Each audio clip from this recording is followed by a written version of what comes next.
आर्यावर्त में वाराणसी नामक एक नगरी है। प्राचीन काल में वहाँ एक राजा प्रताप मुकुट राज किया करते थे। उनके पुत्र का नाम वज्र मुकुट था, जो बहुत सुंदर, धीर, वीर व गंभीर था। उसका एक घनिष्ठ मित्र था जिसका नाम बुद्धि शरीर था। वह वहाँ के मंत्री का पुत्र था। एक दिन वे दोनों बहुत दूर जंगल में शिकार खेलने गए। वहाँ उन्हें एक सरोवर दिखाई दिया। सरोवर के निकट एक कन्या अपनी सखियों सहित वहां आई। वज्र मुकुट उसे देखकर उस पर मोहित हो गया। कन्या ने भी उसे देख लिया था तथा संकेतों द्वारा उसे अपना नाम धाम भी बता दिया।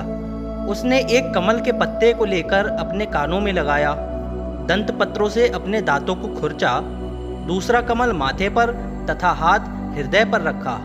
किंतु वज्र मुकुट तब उन संकेतों को समझ ना सका। वापस जाकर वह उस कन्या को विचार कर उदास रहने लगा। बुद्धि शरीर ने उसकी उदासी का कारण जानकर कहा, उस कन्या का मिलना कठिन नहीं है। उसने जो कुछ इशारों में बताया था वह सुनो। कानों पर कमल रखकर बताया, वह राजा कर्णोत्पल के राज्य में रहती है। दांतों को खुरचकर कहा, वह दंत वैद्य की कन्या है। माथे पर कमल लगाकर अपना नाम पद्मावती तथा हृदय पर हाथ रखकर कहा कि उसका हृदय तुम्हें अर्पित कर चुकी है। कलिंग देश में कर्णोत्पल नामक राजा है, उसके यहाँ का दंत वैद्य अपनी कन्या पर जान छिड़कता है। मैंने यह बातें सुन रखी थी, इसलिए उसके इशारों को समझ लिया। अगले ही दिन वज्र मुकुट अपनी प्रिया से मिलने के लिए उसके देश जाकर उसके घर के समीप ही एक वृद्धा के घर रहने लगा। उन्होंने उस बुढ़िया से पूछा, क्या आप दंत वैद्य की कन्या को जानती हैं? तब बुढ़िया ने कहा, हाँ, किंतु वस्त्रों से हीन होने के कारण वह उसके समीप कम ही जाती है। तब बुद्धि शरीर ने वज्र मुकुट के राजकुमार होने की बात तथा पिछली सभी बातें कहकर कहा, उस दंत वैद्य की कन्या से कहो, जिस राजकुमार को उसने सरोवर किनारे देखा था वह यहाँ आया हुआ है और प्रेमवश यह संदेश कहने तुम्हें भेजा है। उपहार मिलने की आशा से बुढ़िया ने भी हामी भर दी। वह पद्मावती के पास गई और शीघ्रता से लौट आई और कहा, पद्मावती ने मुझे बहुत भला बुरा कहा और कपूर लगे अपने हाथों से थप्पड़ भी मारे। मेरे दोनों गालों पर अभी भी निशान मौजूद हैं। राजकुमार निराश हो गया, पर बुद्धि शरीर बोला, दुखी मत हो। पद्मावती ने बुढ़िया को फटकार कर कपूर से उजली अपनी 10 उंगलियों की छाप से यह संदेश दिया है कि शुक्ल पक्ष की 10 चांदनी रातों तक प्रतीक्षा करो।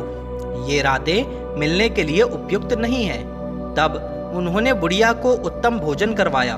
10 दिन बाद बुढ़िया को फिर पद्मावती के पास भेजा गया। बुढ़िया ने आकर कहा, उसने मेरे हृदय पर महावर लगी 3 उंगलियों से आघात किया। बुद्धि शरीर ने अपने मित्र से कहा, पद्मावती ने यह सूचित किया है कि वह 3 दिन तक राजमहल में रहेगी। 3 दिन बाद बुढ़िया फिर गई। तब उसका आदर सत्कार हुआ। शाम को बुढ़िया लौटने को हुई, तब बाहर शोर हुआ कि एक हाथी जंजीरें तोड़कर लोगों को कुचल रहा है। तब पद्मावती ने बुढ़िया को पीढ़ी पर बैठाकर बगीचे में उतरवा दिया और कहा, पेड़ के सहारे बाग की 4 दीवारी पर चढ़ जाना, फिर दूसरी ओर के पेड़ पर चढ़कर नीचे उतर जाना और घर चली जाना। बुढ़िया ने घर जाकर उन दोनों कुमारों को सारा वृत्तांत कह सुनाया। तब बुद्धि शरीर बोला, मित्र, तुम्हारी प्रतीक्षा का समय समाप्त हुआ। पद्मावती ने उसके घर जाने का मार्ग भी तुम्हें बतला दिया है। ऐसा सुनकर वे बहुत प्रसन्न हुआ और शाम होते ही उसी रीति से अपनी प्रिया के पास पहुंच गया। दोनों बहुत प्रसन्न थे। उन्होंने गंधर्व रीति से विवाह किया और राजकुमार गुप्त रूप से उसी के पास रहने लगा। कुछ समय बाद उसने पद्मावती से कहा, उसका मित्र भी यहाँ रह रहा है, वह उससे मिलकर आ जाएगा। ये सुनकर पद्मावती ने पूछा, मैंने जो इशारे किए थे उन्हें आपने समझा था या बुद्धि शरीर ने? राजकुमार बोला, मैं तुम्हारे इशारे तनिक भी नहीं समझा था, मेरे मित्र ने ही मुझे उनका अर्थ समझाया। यह सुनकर पद्मावती बोली, यह बात इतने विलंब से कहकर आपने बहुत अनुचित किया। आपका मित्र मेरा भाई लगा, अतः पान पत्तों से पहले उसका ही स्वागत करना चाहिए था। राजकुमार अपने मित्र के पास गया और इशारों के संबंध में जो बात हुई थी वह उसे बता दी। बुद्धि शरीर ने इन बातों को उचित नहीं समझा। सवेरे पद्मावती की सहेली पान व पकवान लेकर आई और बुद्धि शरीर को सब सौंपकर राजकुमार से कहा, स्वामिनी भोजन के लिए प्रतीक्षा कर रही हैं। जब वह चली गई तब मंत्री पुत्र ने वह भोजन कुत्ते को डाल दिया। वह खाकर कुत्ता मर गया। वज्रमुकुट ने इसका कारण पूछा, तब उसका मित्र बोला, मैंने उसके इशारों को समझ लिया था, इस कारण उसने मुझे धूर्त समझा और मेरी हत्या करनी चाहिए। वह समझ गई कि मेरे रहते वह तुम्हें वश में नहीं रख पाएगी। अब उसे कुछ युक्ति कर अपने देश ले जाने का प्रबंध करना होगा। वज्रमुकुट बोला, तुम सचमुच बुद्धिमान हो। इतने में बाहर शोर मचा कि राजकुमार मर गए।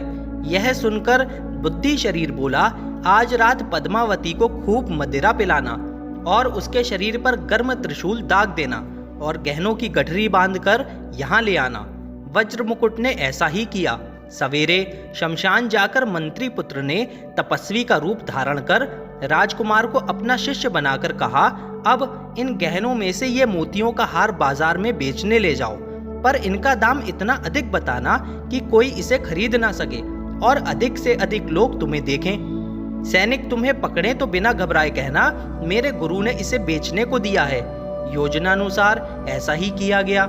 सैनिक उस तपस्वी के पास आए और आदर सहित पूछा, मोतियों का यह हार आपको कहाँ मिला? दंत वैद्य की पुत्री के आभूषण भी चोरी हो गए थे, जिसमें एक हार का भी जिक्र था। तपस्वी रूपी बुद्धि शरीर बोला, मैं तो तपस्वी हूँ, इस शमशान में आकर टिक गया था। एक रात एक योगिनी राजपुत्र को ले आई और उसका हृदय निकालकर भैरव को अर्पित कर दिया। मदिरा पीकर उसने मुझे बहुत तंग किया, तो क्रोधावश मैंने त्रिशूल गर्म करके उसके शरीर पर लगा दिया और उसके गले से यह हार खींच लिया। अब यह हार मुझ तपस्वी के किस काम का? इस कारण अपने शिष्य को इसे बेचने भेजा था। सैनिकों ने राजा को यह सब कह सुनाया। राजा ने भी वह हार पहचान लिया, क्योंकि स्वयं राजा ने ही वह पद्मावती को दिया था। राजा ने विश्वास पात्र वृद्धा दासी को पद्मावती के शरीर की जांच करने को कहा। दासी ने जांच करके कहा कि उसने पद्मावती के शरीर पर त्रिशूल का निशान देखा है। इस पर राजा को विश्वास हो गया कि पद्मावती ही उसके पुत्र को मारकर खा गई है। तब वह स्वयं तपस्वी के पास गए और पूछा कि पद्मावती को क्या दंड दिया जाए। तब मंत्री पुत्र के कहने पर राजा ने पद्मावती को लज्जित अवस्था में अपने नगर से निकाल दिया। बाद में दोनों कुमार पद्मावती को समझा बुझाकर अपने साथ ले गए। वहां राजकुमार उसके साथ आनंद पूर्वक रहने लगा।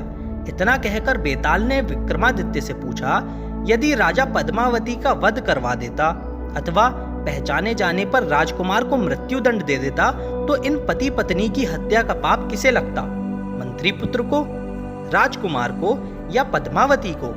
यदि जानते हुए भी तुम ठीक ठीक नहीं बताओगे तो विश्वास जानो, तुम्हारे सिर के 100 टुकड़े हो जाएंगे। यह सुनकर राजा विक्रमादित्य ने कहा, इसमें तीनों का कोई पाप नहीं, पाप राजा कर्णोत्पल का होता। बेताल ने कहा, इसमें राजा का क्या पाप? जो कुछ किया वह तो उन तीनों ने ही किया। विक्रमादित्य बोले, मंत्री पुत्र अपने मित्र की सहायता कर रहा था तथा वे दोनों अपने स्वार्थ साधन में लगे थे, अतः उनका विचार नहीं करना चाहिए। किंतु कर्णोत्पल अवश्य पाप का भागी था। राजा होकर भी वह नीति शास्त्र नहीं जानता था। उसने गुप्तचरों द्वारा झूठ सच का पता नहीं लगवाया। वह धूर्तों के चरित्र को नहीं जानता था। बिना विचारे उसने जो कुछ किया उसके लिए वह पाप का भागी हुआ। अपना मौन त्याग कर जब राजा ने ऐसे वचन कहे, तब राजा की दृढ़ता की परीक्षा के लिए बेताल अपनी माया से इस प्रकार कहीं चला गया कि राजा को पता भी नहीं चला। फिर भी राजा घबराया नहीं। राजा ने उसे फिर ढूंढ निकालने का निश्चय किया और वापस उसी वृक्ष की ओर लौट पड़ा। अगर आपको यह वीडियो जरा भी पसंद आई हो तो वीडियो को लाइक करें, शेयर करें और चैनल को सब्सक्राइब जरूर करें। तो मिलेंगे आपसे अगली वीडियो में, तब तक के लिए गुड बाय।